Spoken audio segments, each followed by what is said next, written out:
زمین کے الاٹمنٹ کے لیے حکومتی رہنما خطوط پر رد عمل ظاہر کرتے ہوئے نیشنل کانفرنس کے سینئر لیڈر شیخ بشیر نے کہا کہ یہ رہنما خطوط جموں کشمیر کے لوگوں پر چھاپے ہیں اور حکومت صرف جموں کشمیر میں باہر کے لوگوں کو جگہ دینا چاہتی ہے۔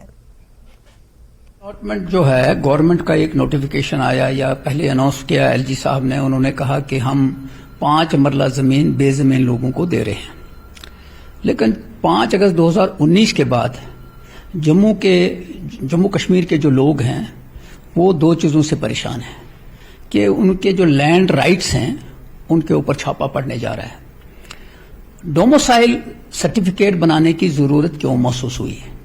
اس لیے کہ وہ لوگ جو جموں کشمیر کے رہنے والے نہیں ہیں ان کو یہاں بسانا ہے، فیسلٹیز ان کو دینی ہے۔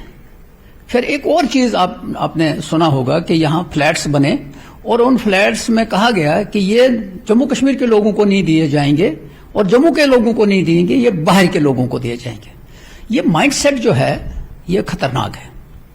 یہ خطرناک اس لیے ہے کہ جموں کے اندر جو لوگ بستے ہیں، جو کاروبار کرتے ہیں، جو اس امید میں بیٹھے ہیں کہ نوکری آئے گی تو ہمیں ملے گی، وہ آہستہ آہستہ مایوس ہو رہے ہیں اور آہستہ آہستہ ٹھگے ہوئے محسوس کر رہے ہیں۔ اور یہ جو ڈوموسائل کا انہوں نے کہا ہے 5 مرلے زمین، ہم نے ان کو کہا ہے کہ اگر جموں کشمیر کا جو باشندہ ہے وہ ڈیزرو کرتا ہے 5 مرلہ تو 5 مرلہ ہی نہیں 10 مرلہ دے دو۔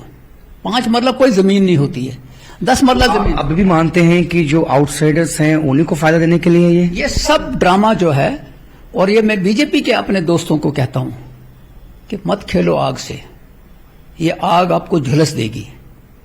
ایک سٹیج آئے گی کہ جموں کے لوگ جو جموں کے ڈوگرے ہیں وہ آپ کو پکڑ کے سبق سکھائیں گے، مت کرو۔